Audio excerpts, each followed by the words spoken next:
Hello, awesome people, and welcome to our March 2015 webinar. And tonight is a very special night because we've got the Managing Director of 4 Networking here, Grant Dempsey. Grant, say hello. It's great to be here. Thanks for inviting me, Ed, and always happy to be on one of your webinars. Absolutely. So what this webinar topic is getting more clients from business networking and what they don't tell you. And really, I think a lot of the concept of this webinar, what we're responding to is, I think, Grant, it's fair to say there's a lot of misinformation out there about business networking, the results one can get. Yeah, exactly. Look, the challenge for all of us is to educate people about the benefits of what we do. And with networking, there's just people come along for all the wrong reasons and then end up being disappointed because they didn't get the outcomes they were expecting. So what we want to do is pull the curtain back and show you what the real dirt is on networking, so that you can come in with your eyes open and actually use the networking platforms to how you're supposed to use it and get the results that you're after.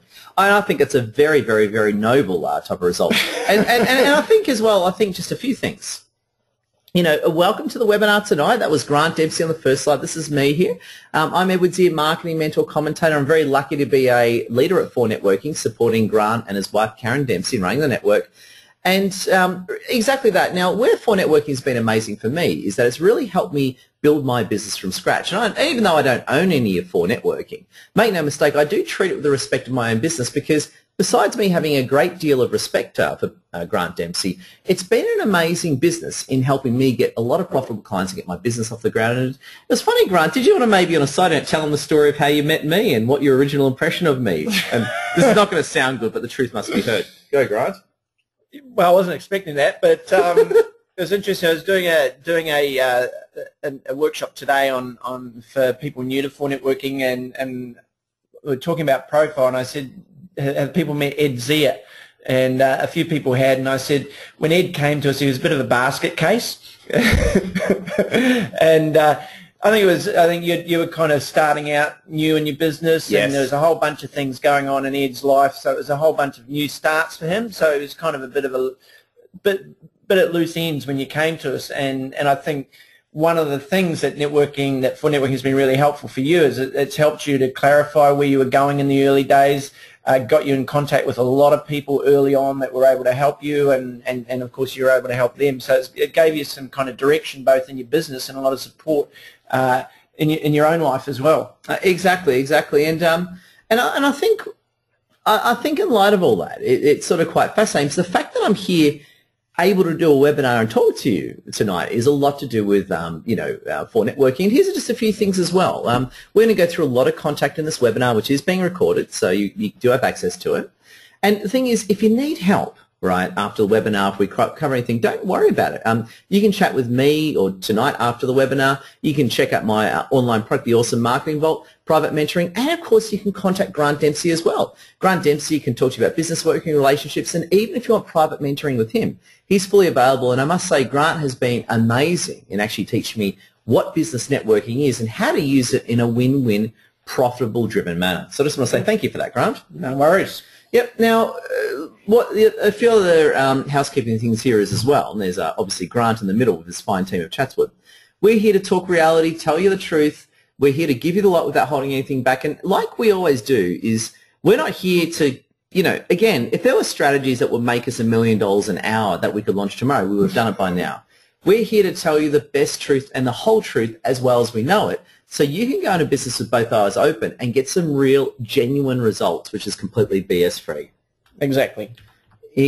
Now, getting right into the content, and Grant and I are going to talk it through, and then Grant's going to take it over the webinar.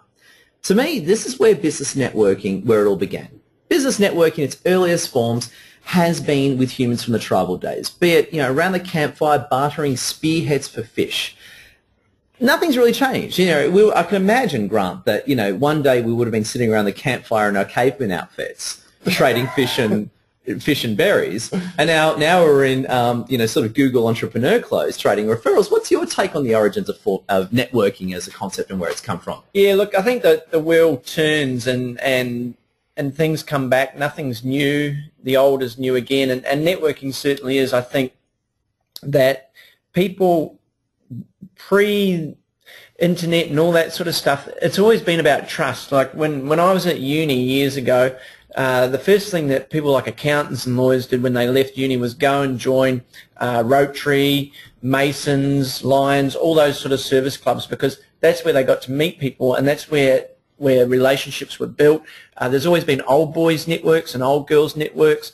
If you want to break into a town, if you go to a small town, you've got to get into the networks. It's all about people trusting people, and business is done between people who trust each other, and that's the way it's kind of always been, and it still is to a certain extent. Yeah, I think that's incredibly well put, man. Very, very well put. And I suppose in my own relationship, in terms of networking, is that, you know, even though today people consider me quite successful, it wasn't too long ago that I was actually sleeping in my car. I got washed up very badly in the GFC. And when I met Grant Dempsey, he was able to sort of help me get back on my feet and sort of direct me in a way to build very, very, very powerful, you know, business relationships that led to me getting my first base of clients. And I think one big point to, you know, make with all that as well is that I was very lucky to work with Grant and actually help grow his business. So Grant and Karen owns 4 Networking. I was very lucky to basically at the start volunteer in it. And that gave my earlier clients referral base and built my business today. Now, one, I suppose, thing I want to mention, I'm considered today as a very big Facebook, LinkedIn and email marketing guy. However, that's not what got my business going. So even though I do a lot of webinars and Facebook, and in fact, some months I spend over $1,000 a month on Facebook advertising, it's not what actually made me successful originally. It was actually business networking, wasn't it, Grant? Yeah, well, I think one of the things that stands out for Ed is Ed's a very hard worker. So you've used the platform to get really good results, and the objectives that you had early on are different to the objectives that you have today. As you've developed your business, your objectives have changed. You use the network in a different way and get different results. I often tell people it's like a gym. If you go to a gym and you do a lot of hard work, you'll get results. If you don't, you won't. And certainly, Ed, you've done a lot of hard work. You've had team roles. You've given a lot of value to people. You've put a lot of value in the room, and you've got results back. So, oh, thank you, Grant. And also, we've got questions as well. We've got a great question from Alfred Belanti on the line. And what I'd like to encourage you all as well is today or tonight is a great opportunity for you to ask questions. So please use the chat box, send us your questions, and we'd love to answer them to help you through experience. Now, Alfred Belanti has actually asked, Edward, are there any breakfast networking meetings in the Sydney eastern suburbs? We get asked that a lot. And in terms of 4 Networking, we're waiting for the right team to come to start us in the eastern suburbs. Perhaps you can start it, Alfred. Anyway, but that is always on the list, the old eastern suburbs. So if you are interested, come forward. But pretty much the rest of Sydney we've got nailed, haven't we, Pretty much, yeah. But, and look, we're always looking to expand. Interestingly, I read in the paper that the eastern suburbs is one of the busiest police stations around. So there you go. They might need 4 Networking. I suppose when they have all their fights in those big mansions of theirs in Mosman and all that. Yeah. So look, yeah, if you're looking for networking that's not in the area that you're in, have a chat to the area leader of the group that you're in, or flick us an email at admin@4networking.com.au, and we'll get back to you. There you go. So love your work, and thank you. Get your questions through. And now it is time for Grant Dempsey to steal the show. So I want to talk about Grant very quickly, then it's all his. Grant Dempsey and his wife Karen Dempsey owns a network. They bought 4 Networking from the United Kingdom to Australia. And when I was in the UK last year, they had over 350 groups in the United Kingdom. So I had my first self-funded business trip, which was amazing. And what's phenomenal is that Grant and Karen have built 4 Networking into a medium-sized business network in only a few years. In fact, how many groups have we got now, Grant? I've got 18. 18 groups. Last time I asked that question a few months ago, it was 15. Now we're at 18. And interesting, Grant was an ex-cafe owner, business owner, and even a relationship counsellor. So I suppose, Grant, before we get into your details, how on earth did you wind up running 4 Networking? How did you go from that to that? Yeah, long story. We had a business. We did have a cafe. My background's in psychology and counselling, but we had a cafe. I'm not sure if my wife's listening, so I have to be careful what I say. But basically, my wife Karen wanted to run a cafe, so we signed up for a cafe when she was in labour with our 3rd child. Probably not the best move, but we learned a lot about business, and it was great. We had that business for nearly 8 years, and we learned a lot, and it was a good experience. hard work, very hard work. My advice, if you're thinking about buying a cafe, if there's a bit of you that would just love to have a cafe and sit around and chat with people, is don't, because it is a lot harder work than what most people think. But Karen and I also worked as contractors out in our professions outside the business, and one of the things that I would see is, and experienced as a small business owner, and I would see with my clients, is that when you've got a small business, it's up and down. You're at the mercy of a lot of things that are out of your control. Some of the things you are, if you make mistakes, it can impact you, and other things can happen that impact you. And it can be really hard work. You can have staff issues, all sorts of things. And look, there's some great elements of it as well, but it can be tough. And one of the things that I saw is it's even tougher if you don't have supportive people beside you. And I've seen a lot of people who are out there trying to run their businesses by themselves. They don't have support, and it's even tougher for them. And that's one of the things that attracted me to networking, is we actually provide an area where business people can support one another and really look out for each other. Wow, that's very good, Grant. And Grant, it's all over to you. So take us through everything and what your thinking is. All right, fantastic. Thank you, Ed. Well, we need to get the, this is Ed's term, the pink elephant out of the room. Look, what they don't tell you, look, the first thing is many networking groups promise sales and referrals. They can work on fear. If you're not part of us, you're going to miss out. Look at all these sales that you're missing out on if you're part of us. It's kind of like the car sales with the bait and switch. We don't do that, because what we know is networking is hard work. It does take time, and if you're coming to networking expecting to get sales on day one, well, your expectations are probably not going to be met. There's always the people who have got sales on day one, but to be fair, that's pretty rare. Most people, it takes a little while for them to get traction in the network, to build their reputation and get traction. So, and for networking, we don't promise that. It's like, really, you've got to have the view, you're coming to networking not to get sales. You're coming here to connect with people and build relationships. It's just not about the sales. Sales, and look, we can't control sales anyway.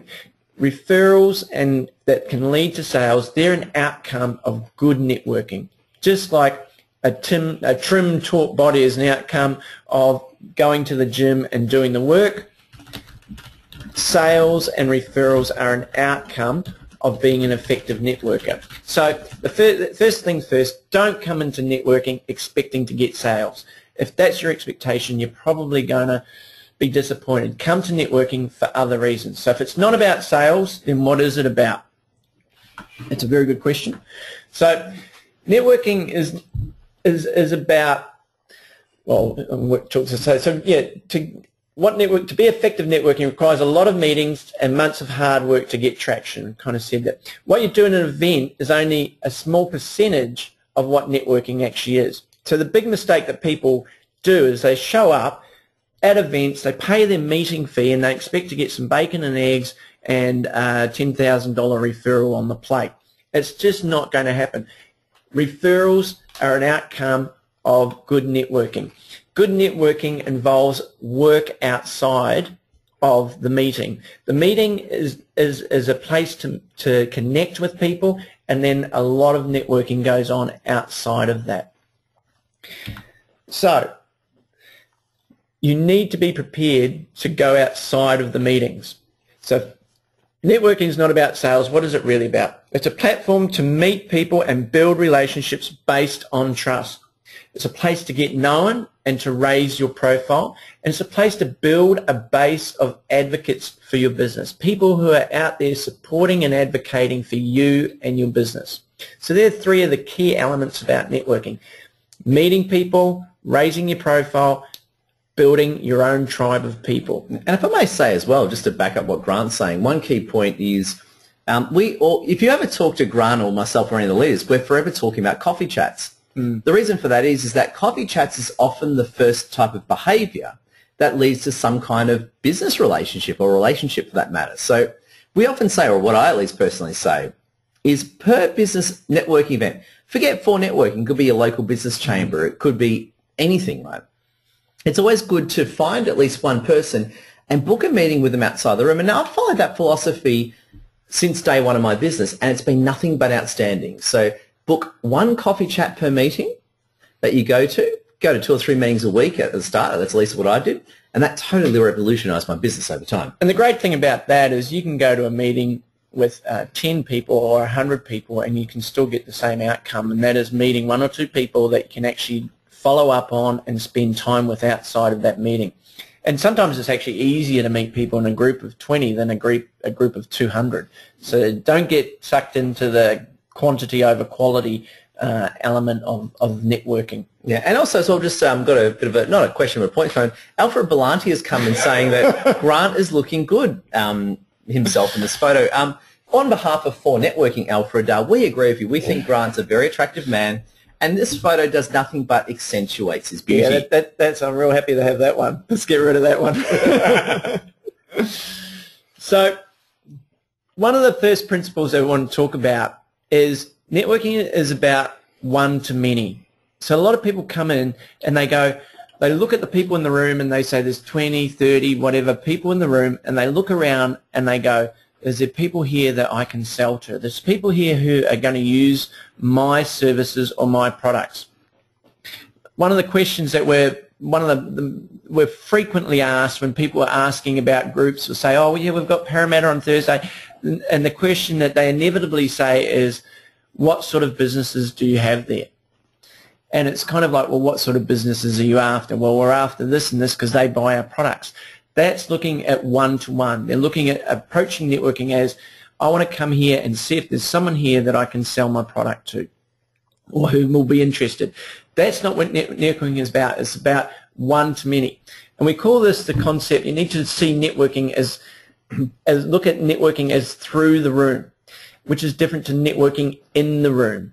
So you want to network through. Don't view the people in the room as your market, as your potential clients. Some of them may be, for sure, and that's okay. But don't look at the room as this is my market. These are the people that I want to impress and sell to. Rather, look at them as your pathway to your market. These are the people that if you can build relationships with them, you can develop trust with them, they get to know you, and they get to know you and your products and your services. They're the people who are going to be out there talking about you. So if you've got, just for the sake of numbers, 10 people in the room and none of them are interested in your product or service for whatever reasons, if you're networking in the room and have a one-to-one sort of view on it, none of those people are going to be useful to you. However, if you have a one-to-many or networking through the room view, then those 10 people, if they all know 10 people who could be useful to you and who they could put you in contact with, that's 100 people. That's very powerful. And then if those 10 people, if they know 10 people, it becomes 1,000.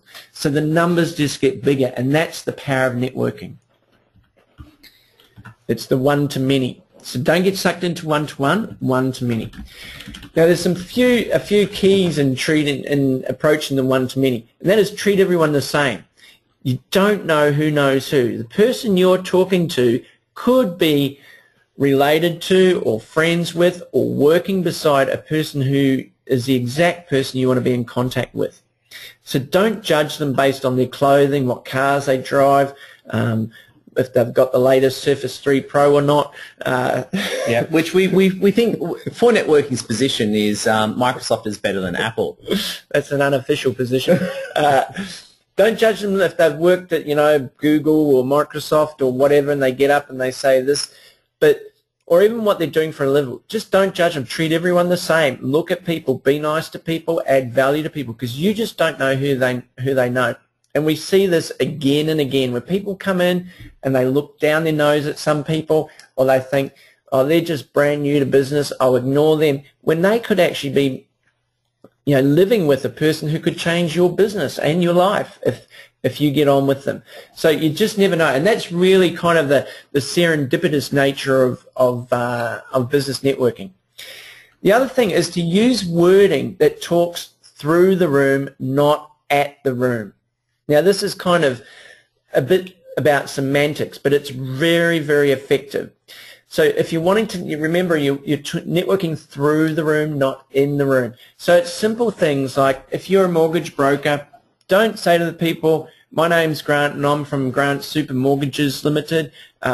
If you're looking for a mortgage, come and see me, I'll help you out. That's networking in the room. Use language that's through the room, because if I say that to you, I say, hey Ed, do you need a mortgage at the moment? Can I help you out with a mortgage? And if Ed doesn't need a mortgage, what does he say? No. But if I say, hey Ed, do you know anybody who might be looking at refinancing or looking at buying a property that I could have a chat to and see if I can help them out? That actually gets, it serves a few purposes. One is it doesn't put Ed on the spot. If I say, are you looking, can I help you with your mortgage? Then he has to say yes or no. And that makes it awkward for him. He goes, oh, I don't want to say no, but I don't want to say yes. Don't want to upset you. So he's in a bit of a dilemma. If I say, do you know someone? Or the other thing is he just goes no because he doesn't need one. If I say, do you know someone? Then he starts thinking, who do I know that might be refinancing? Who do I know that's looking at buying a property? I'll have a think about it. Takes the pressure off him, and it actually opens up your market because he might actually know someone.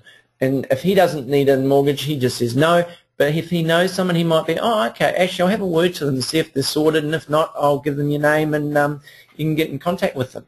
So use language that networks through the room. Do you know people? I'm looking for people who might be. And that way you're including the people in the room, but you're throwing your net much wider. Okay, so that's the first point.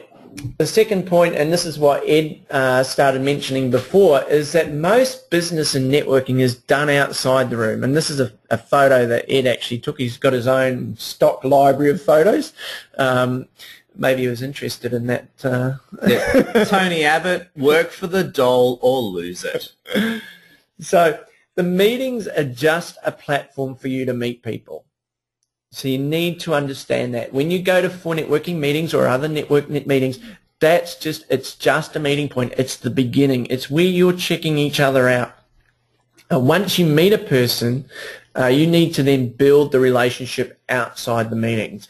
Meeting once a fortnight or once a week for a couple of hours, catching up for 10 minutes, it's not enough. You've got to develop the relationship outside the meeting. The other thing is, you don't really get to know. You don't have time in meetings to really get to know people. And we had a great example today in our workshop where one of the attendees had been talking with Joel Curtis, who is our area leader and group leader at Sutherland Kirawee Group. Joel's a terrific guy. He's a psychologist, and he's just a top guy.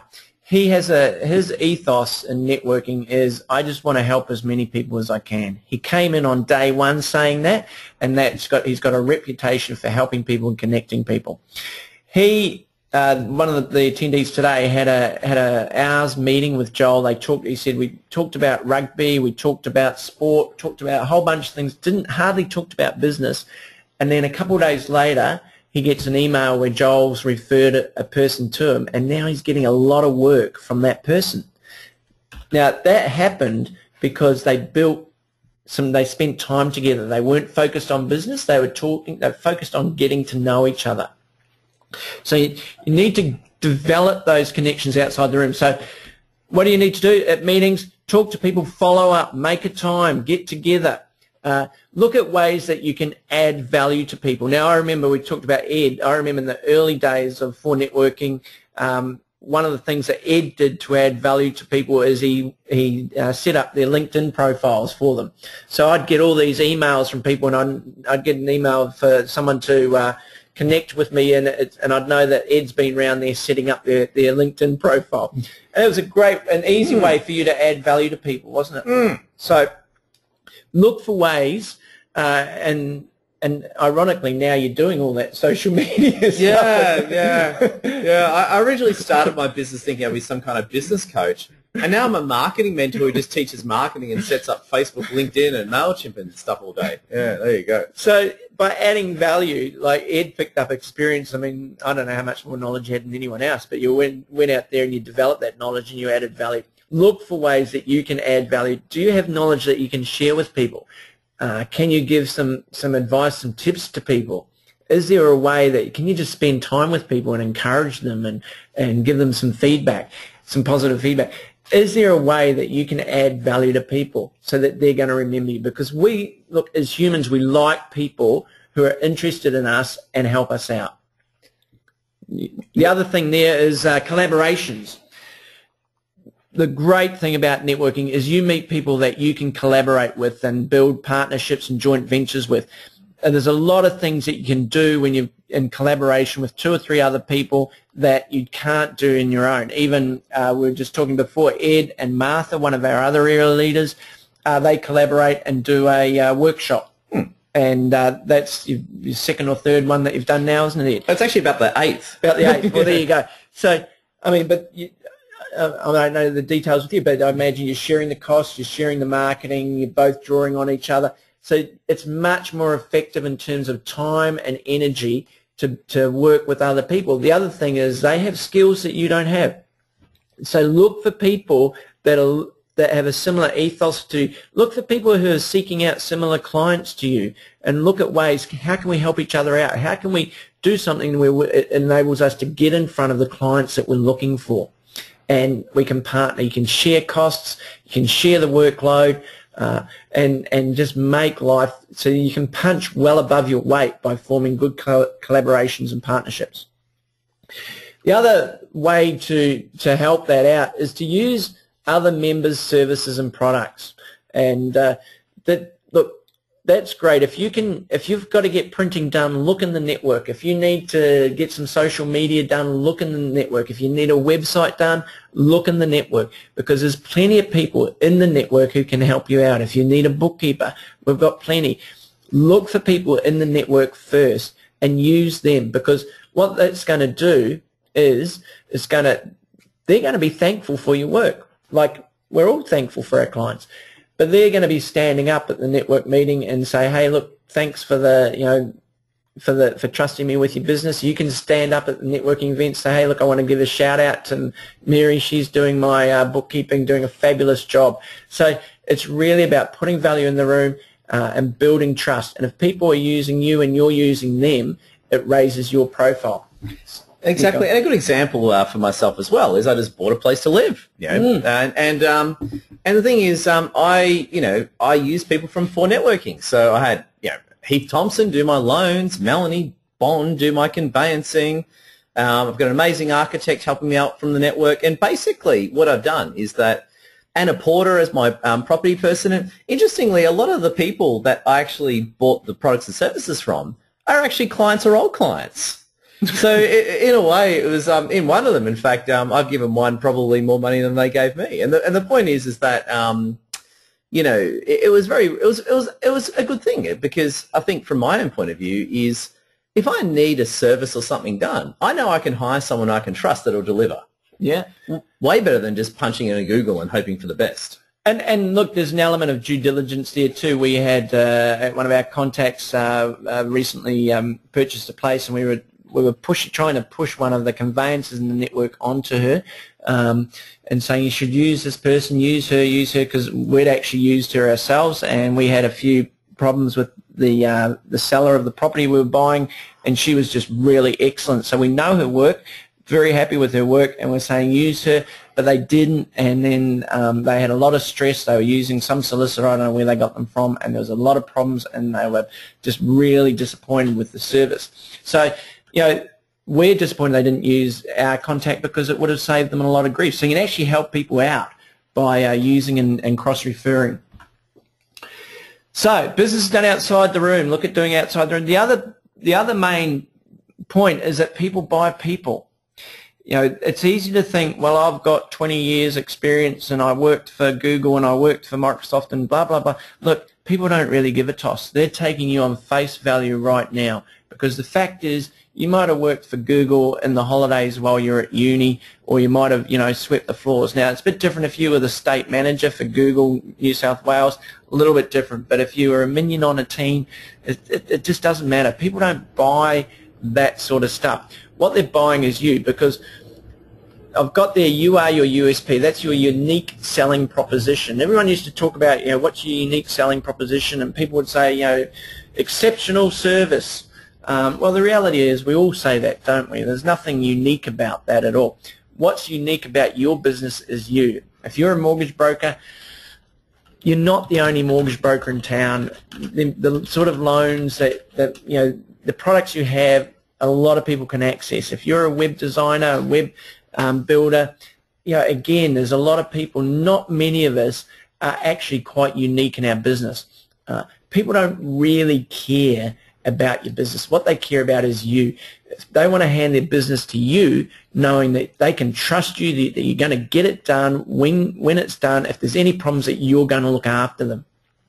And so that's a personal relationship. That's what people buy.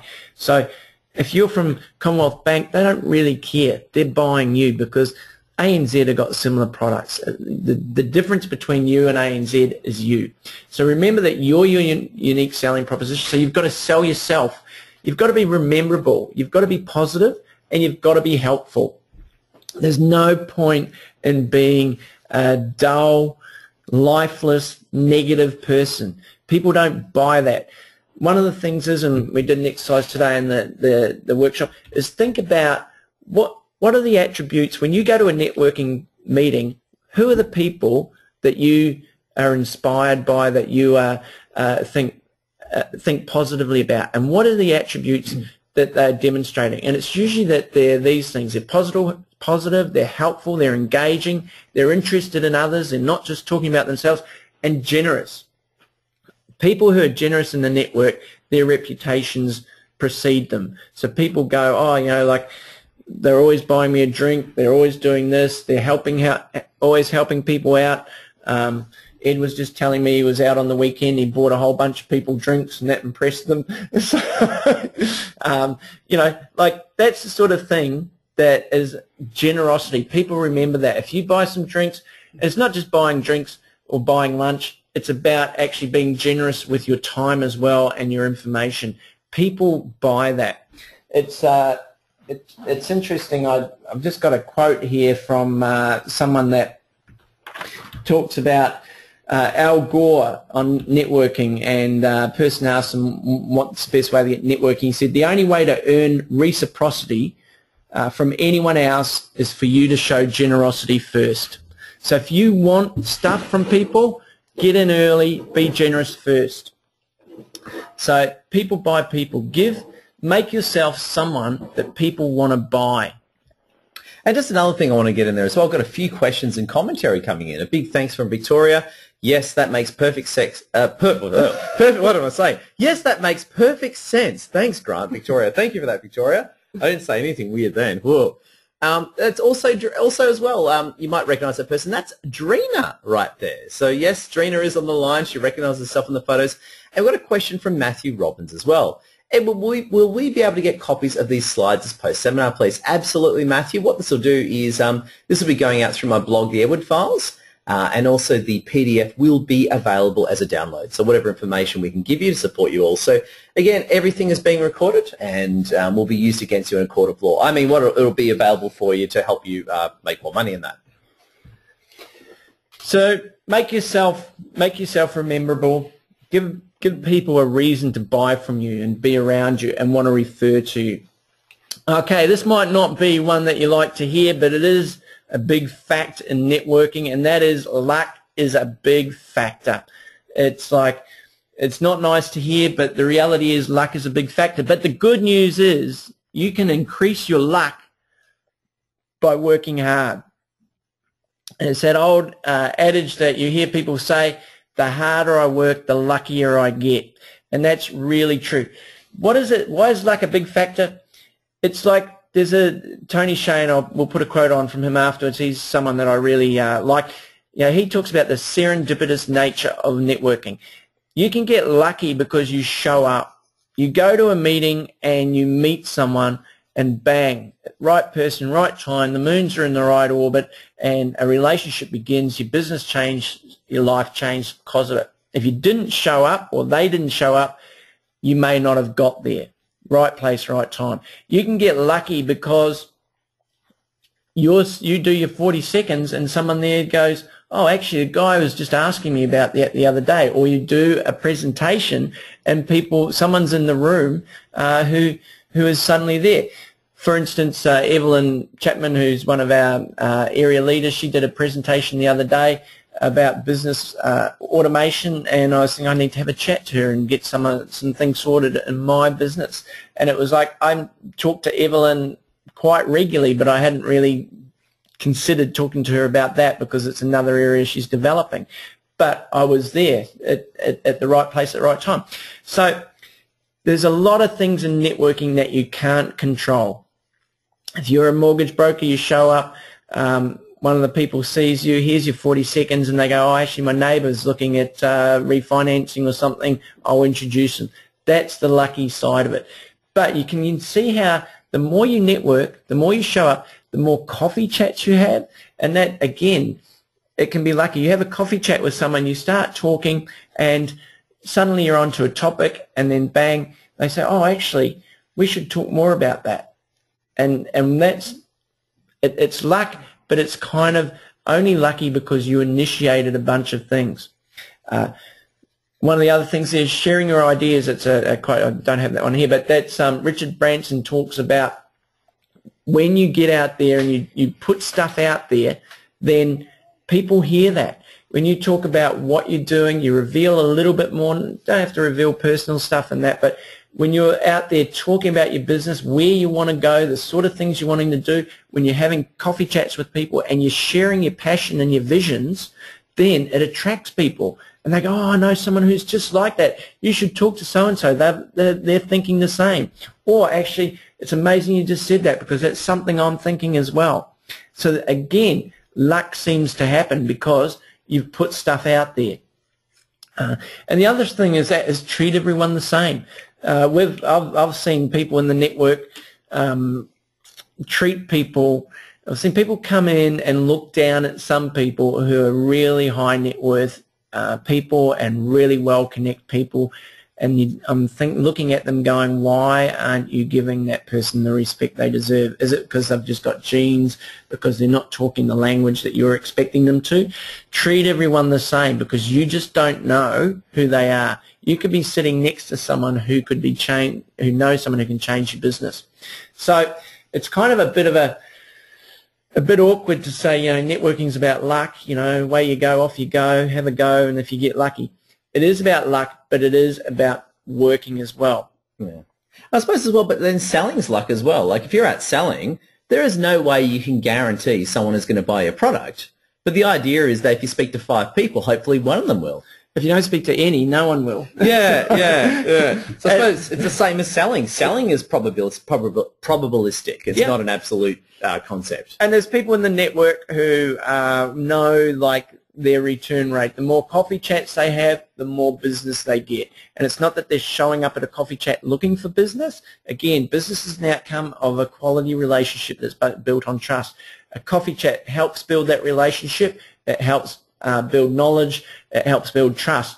And business comes. The longer we know, the longer people stay in the networking, the more benefits they receive from networking. The more coffee chats you have, the more groups you go to, the more it's going to happen. Awesome. And also as well, we've got a few questions and commentary coming in, so I'll just go through them now. So first things first, Dreena's thanking me for my generosity. Love your work, Dreena. Now, Alfred's asked a very good question, the awesome Alfred Belanti. Edward, I want to know, and Grant, I want to know more about coffee chats, where, when, and how. In fact, what do you think of that one? How do coffee chats work in your mind, Grant, and how they come together? Yeah, so look, one of the things, and Edward mentioned before about when you go to a network meeting. So again, look at the network meeting as the platform to meet people. So then you think, well, I've met these people, now what? And the coffee chat is really the next progression from that. So for networking, we talk about meet, like, know, and trust. if you meet people, you work out if you like them. And so we have in our meetings, we have the 3 10-minute one-to-ones. So you sit down with someone, and in that 10 minutes, you're going to know if there's a connection or not. If there's not a connection, that's fine. You're not going to have that, connection with everyone. But if you do connect, now what? And the now what is, well, we should make a time and have a coffee chat. It could be 30 minutes, it could be 50 minutes. It's a time where you can kind of get and just build on that relationship. In networking, when you first meet someone for networking or elsewhere, it's the usual question is, hi, my name's Bob, what do you do? And so everyone talks about the business, I do this, blah, blah, blah, blah, blah, and they don't really get beyond that. In the coffee chat, you actually get to move beyond that, and you get to work out what people's interests are, what their views on things are, and that's really important because you might catch up with an accountant, have a coffee chat, and you get to know them, and then you might think, gee, they really connect well with one of my clients, and that's a good fit, so you can refer them on to your client, or that particular accountant won't fit with one of the client that you had in mind, but that's okay because down the track there might be someone who does. So it's really about building that, seeing where people are at, and just getting to know them better. And over time, I tell people, sometimes I see people at network meetings go, oh, I had a one-to-one with you a couple of meetings ago.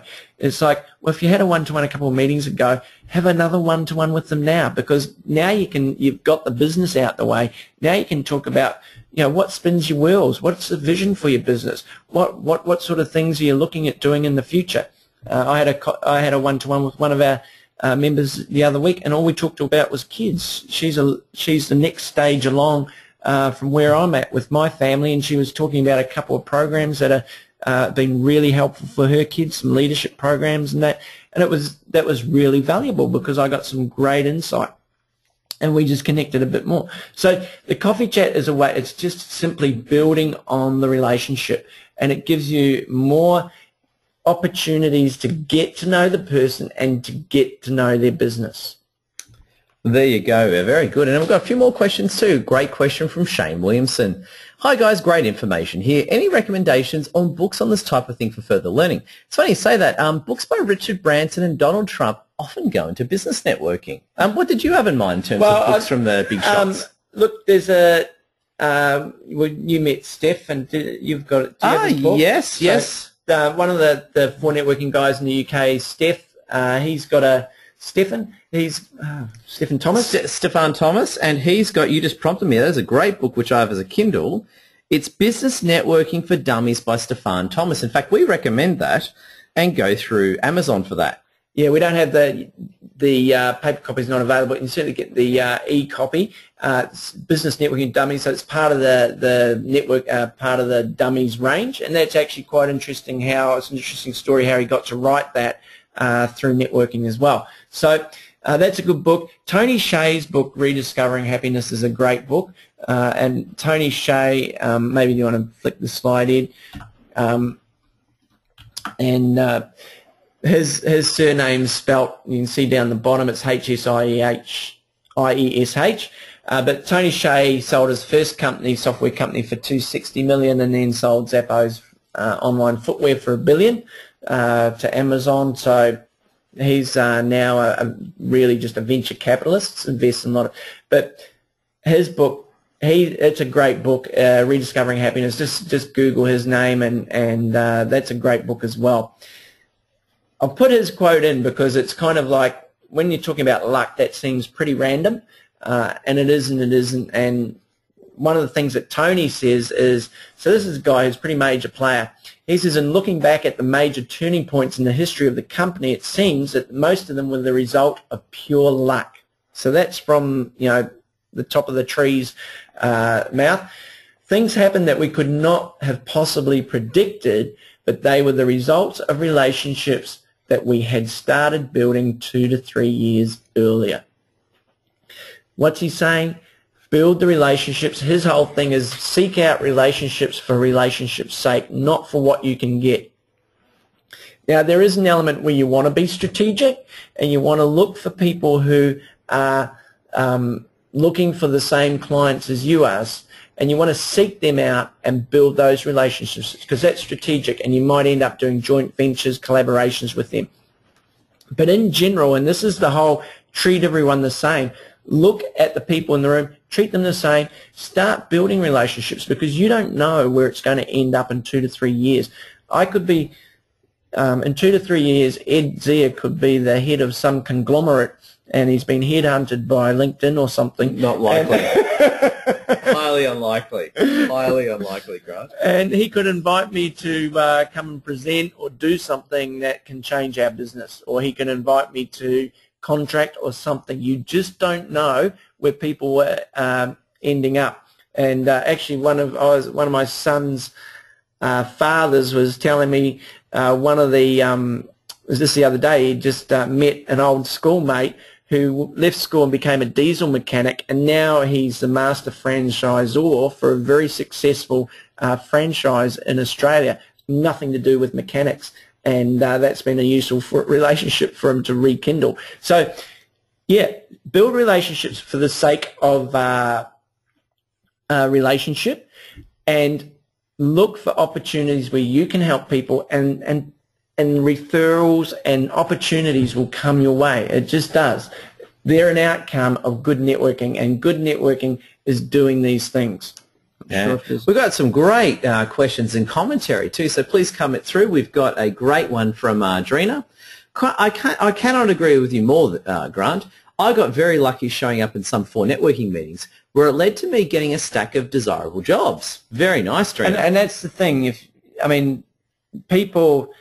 It happens to me, like people would have known Drina, and then she shows up, and it happens to me all the time where I think, oh, I meant to see someone, talk to someone about that the other day. And even just Drina showing up online makes me think Drina approached me about doing something together, and I need to get back to her about that. I've been very busy. But that's just, again, that showing up is half the work, and following up. Can you re-explain talking through the room? Yeah, we've got Carl Albright, who's a very cool work health and safety inspector, asking, can you please re-explain talking through the room? Okay, yeah, certainly, Carl. Again, it's not looking at the room, not talking to the room, so saying, if you're looking for health and safety, talk to me. If you're doing a foresight, it's not talking to the people in the room as though you're trying to sell to them and convince them. It's really about opening, and it's really just a language thing. It's saying, I help people who have this problem. If you know people who have this problem, I'd love to have a chat to them. If you could put me in contact with them, that would be fabulous. Now, I might be sitting in the room and have that problem, and because you've kind of said, if you know... If you say to me, if you're in the room and you've got this problem, no one in the room might have that problem, so you're wasting your time. But if you say, I help people with this problem, and this is the sort of things we do, and talk like that, then you're talking through the room. It's almost like you're talking beyond the room. You're talking in a general term rather than specific. And when you have a one-to-one, and again, if I'm like Edward and do social media, if I'm talking to someone in a one-to-one, if I say, for instance, Carl, if I say to you, and Carl, like, you've asked me about my business, and I say to you, Carl, can we have a meeting and I can talk to you about your social media strategies? Then that puts you in an awkward position because you might, have no interest in talking to me about my social media strategies. You might have someone who does that. You might just not be, wanting to go there. But what I'm doing is I'm making you say yes or no to me. And that puts you on the defensive because you go, well, I don't need social media right now. I don't want to talk to you. But then you don't want to say no because that's, you don't want to, you feel uncomfortable. Whereas if I say to you, so that's what I do, Carl. Do you know anyone who might benefit from this sort of work? Then what I'm doing is I'm not directing the question directly to you. I'm asking you, do you know people? And it's just through the room rather than in the room and at the room. I'm widening my reach. That's a very, very good answer. We've got a great other question as well from Shira. Pardon me if I've mispronounced your name, Shira. Hi guys, I'm a bookkeeper. Can you please tell me how I can invite people for a coffee chat? And if I may, just to let Grant's throat relax, I think Grant's having a glass of water now, if I may answer that one. Generally the way that I recommend it, and I personally do it, Chira, it's when you go to a networking event, generally what will happen is, let's say for argument's sake you meet 20 people. Invariably what will happen is you'll meet people that don't like you, you'll meet people that like you, and you'll meet everyone else in between. The trick is, this is the way I've said, if I go to an event and I meet 20 people, let's say 1 to 3 of those people will really like me and I'll really like them. And to me, it depends on how it works. So if someone walks up to you and says, hi, Chira, I have bookkeeping issues and I haven't set up Xero, then obviously they're going to wind up a potential client. You might turn around and say to them, hey, look, I'm just making this up, by the way. I do Xero. I can help you with that. Why don't we meet for a coffee and I can take you through what I can do and how I can support you. That's a good way of doing it. The other side of it as well is you might think they might not even need your services, but it's not about that. You just want to get to know the person, understand each other. And this is what happens. I've met so many people for coffee chats who weren't interested in my services that go away a client when I finish with them, right? So what do you think of all that, Grant? Yeah, and I think Ed's exactly right. There's the 2 elements. Someone might approach you because they actually want some of your professional kind of advice or like that. That's one thing. But the more likely scenario is that you just have a one-to-one with someone. You go to a network meeting and you start talking to someone and there's a connection there. You get along okay. Some people you'll talk with and you just don't get along, and it's nothing personal. It's just, we as humans don't get along with everyone. Yeah, a lot of people tend to hate me. So you go along to a network meeting, you have a chat, you catch up, and you say, all you need to say is, look, I've really enjoyed our chat. I'd love to catch up and hear a bit more about your business and what you do. Do you want to catch up for a coffee sometime? It's as simple as that. Take the initiative. And it doesn't matter if they're interested in bookkeeping or not. And for networking, we're not exclusive, so we can have several bookkeepers in a group. And in fact, one of our bookkeepers who she's got 10 staff, been in business for over 10 years, quite established, knows what she's doing.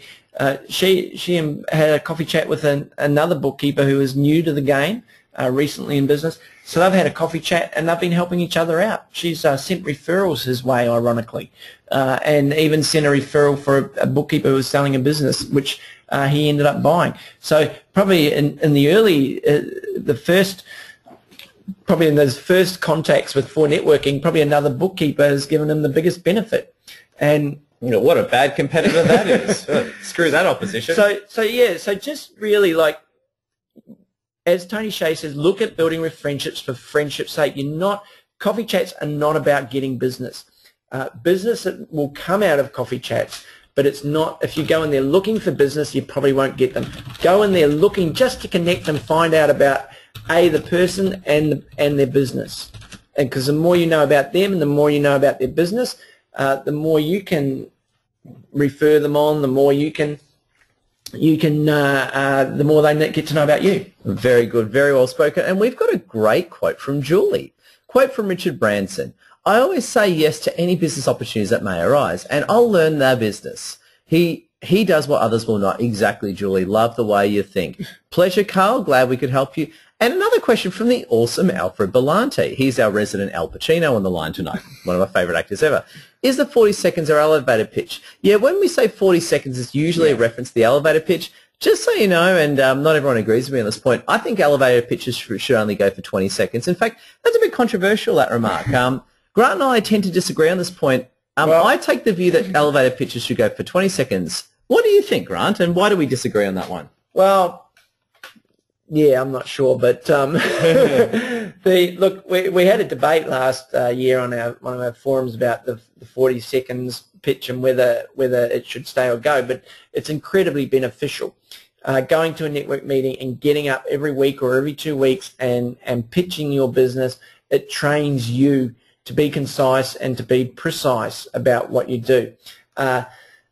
if you go to our Sutherland group, which is in Kirrawee, you're only going to get 25 seconds. And because there's so many people in that group, it's a very large meeting, you only get 25 seconds. And if you go over time, the fine there is $10. Wow. So it trains people to be very effective. So maybe we can flesh that one out a bit more in the future and see what they think. But whether it's 20 seconds, 40 seconds, or 60, you should be able to do it. And having a couple of pitches, different pitches for different time lengths, because I've been at network meetings and they say first 5 people up the front can do a pitch. I'll always be up there if I'm there. So you want to be ready to go. Yeah, that's a good answer. And Alfred's awesomely disagreed, saying, I prefer 40 seconds, Grant. And I suppose the reason why I prefer 20 seconds is because it makes it harder and it gets us to tighten up our pitches. And also as well, I actually do take 40 seconds. I'll spend 20 seconds on my own business and 20 seconds complimenting a supplier who's in the room. So I still use 40 seconds, just differently. Okay, so the final point that we need to wrap up on is, and this is an important lesson for you to remember, it's not who you know, but who knows you. One of the key elements, and we said that right at the start about using a networking platform, is raising your profile. You need to get people to know you, because if you go home with 100 business cards and none of them really know you, what use are those cards? All you can do with those is give them to your VA so that they can spam those people and put them offside of you. So what you've got to do is get known. So ways that you can raise your profile, some of these are the for networking, but team roles. Look for ways that you can help out in networking groups. Networking groups are always looking for people to help them out. Look for ways that you can help out. Also in any other business things, expos, workshops, anything, look at ways that you can help out. The 40-second round, use it well, use it precisely. Foresights, that's in for networking, we have the presentation. Look for ways that you can present yourself and sell the content. Educate people about the benefits of what you do. That's going to raise your profile. If you go to a meeting of 200 people, they're all going to know the person who did the presentation, but they might not know you. So try and be the person who's presenting. Coffee chats, that's the way to get around. That's the way to get in the network. Got a picture of Joel Curtis there on the right. A lot of people are knowing Joel because he has a lot of coffee chats. He helps a lot of people out. He connects a lot of people. He puts a lot of value. And be generous with your time, your knowledge, and your support. Mentioned that before. How can you raise your profile? How can you get to... One of the things I say, I mean, Ed's the crazy Persian. People know that. He's got his graphic there. You don't have to be crazy. Yeah, you don't have to be like, believe me, boys and girls, do not be like me. It's not a lot of fun. So you can look at Joel there. He's a pretty conservative sort of guy. He's a psychologist. He can't afford to be too crazy. Otherwise, people won't use his services. But he is very well known. He's a group leader. He's an area leader. He attends different meetings. He has coffee chats. He helps people out. People are knowing him. It's taken him probably a good year, but a lot of people in the network now know Joel. And it's the same for you. How can you get known in the network? Raise your profile. Yep, excellent. And we've got a very good question from Victoria Salmonin. You've had a coffee chat with someone, but it doesn't seem to lead anywhere. However, you actually feel that they could be a match. How would you go from there? I can maybe answer this one. Happens to be all the time. Generally speaking, a lot of my conversations don't tend to go anywhere. And the way I deal with that is, one thing I want to point out is the lead time, because you can have a coffee chat and the last thing I do is expect a result quite away. In a lot of cases, I'll have coffee chats and let's say they're interested in hiring me as a service provider. They may not hire me till 4 or 6 months later. So just because you haven't had an instant result doesn't mean the coffee chat wasn't successful. Sometimes they're ready. Sometimes they want to work with you, but the timing isn't right. Exactly. And the other thing is, you might have a coffee chat with an accountant, and you're not going to hire them because you've got an accountant that you're quite happy with. But it doesn't mean that you don't know people who you can put them in contact with. So you've got to kind of manage those expectations about coffee chats. A coffee chat is really about connecting and sounding people out and looking at building that relationship. Remember, it's about meet, like, know, and trust. You're meeting people to see if you like them. You're meeting people to get to know them more, and you're meeting people to build trust. Ask yourself, how long does it take for you to really trust someone? How long does it take for you to get to know someone? And do you want to refer people to your precious clients who you don't know and trust? So that's what's our next slide there, Ed? We've got... Oh, my bad. So coffee chats, manage those coffee chat expectations on coffee chats. And that leads me to that statement. Ask yourself, why should someone trust me enough to refer their most valuable client to me? So if I've got a client that is a key client for me, why would I refer them to you? Do I know you? Do I trust you? Because if I refer one of my clients to you, and you do a fantastic job, that's going to be a great outcome for me, because my client's going to come back and say, hey, thanks, Grant, for referring Mary to me. She saved my bacon. Absolutely brilliant. Thanks for the referral. Equally, if Mary screws up, it's going to come back to me. Next time I go and give a referral, my client's going to go, no thanks, I trusted you last time. And it might affect my professional relationship with my client.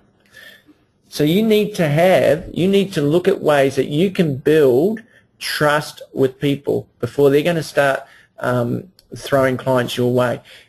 If you ask printers, a lot of people will test a printer out. They'll buy $100 worth of business cards.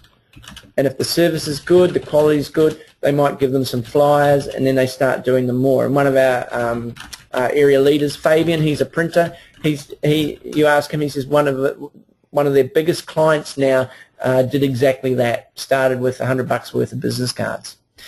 So what are you doing to build trust with the people that you are networking with?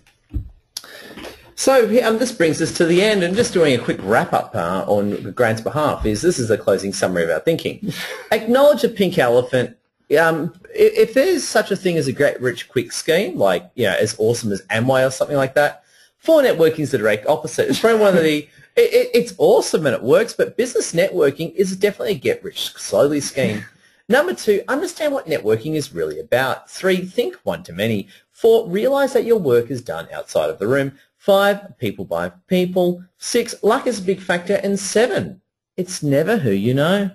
It's who knows you. There you go. And that brings us to the conclusion of this epic webinar. So just want to thank you for joining us. And one thing is as I wrap up,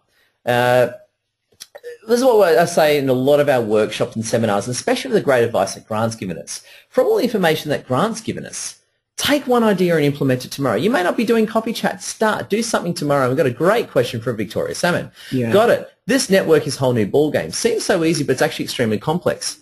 That's a fair point. Networking is actually complex, Grant. It is. I tell people, very quickly finish up, because that is a terrific question, Victoria, and it's like an upside-down triangle or pyramid. When you start networking, just don't expect to have it perfect from the start. Give it time. Use people in the network. Look, we have terrific leaders in our network. We've got area leaders, we've got group leaders. Have a talk to them. Ask advice. When you have if you're in for networking, you have one-to-ones, then ask people, can I get some feedback on my 40 seconds? Talk to the leaders in the network and ask them, what can I do? Are there people that I can talk to? Just because most people, good networkers, are always happy to help out and add value. Exactly, and we've got the matriarch and the queen of for networking, Karen Dempsey, who said, "Good one, guys." Thanks God, because thank God, because if we screwed that up, Grant Dempsey would be on the couch, and I get a phone call at 9:30 a.m. tomorrow. So good news, Grant. High five. We didn't piss off your wife. No, Karen's cool. And also as well, just a few things as I wrap up. This webinar recording will be going out through my blog, the Edward Files, which has heaps of information, so feel free to Google my name and check out my website for that. I've also got my online product, the Awesome Marketing Vault, which is a premium home study course. Check out my website for that one. You've also got 2 options here. I do a lot of private mentoring for my clients. And also Grant Dempsey does private mentoring as well. So if you're needing, and to me, I think, I'm obviously the more the marketing guy, but with your private mentoring, Grant, what areas do you tend to go to with clients when you sort of dig into that private mentoring consulting side? What do you like to get into there? Look, a lot of people, one of the big things that barriers to networking for people is confidence.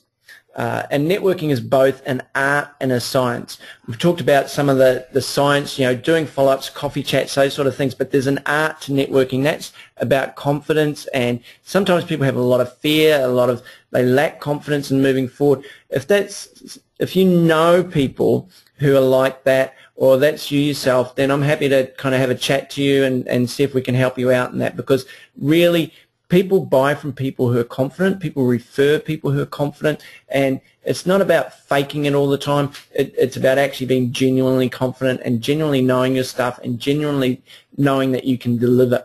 And so if you want to build your confidence, if you want to get more networking strategies that are going to be more effective and speed up the networking learning course, then happy to have a talk to you. Absolutely. And, Grant Dempsey is one of my mentors. He's the guy that taught me how to network and build my business from scratch. So absolutely amazing, and I highly recommend him. And also as well, of course, for Networking Australia, if you're in the network, we encourage you to keep up a regular attendance. If you're not in For Networking, if you go to the For Networking website, it's fornetworking.com.au, you can bring up a really good list of groups and you can check out great things there. And this is it. This is the wrap for the evening. I just want to say, today, depending on the recording, just want to say a big thank you from Grant and Edward. It's been an absolute pleasure.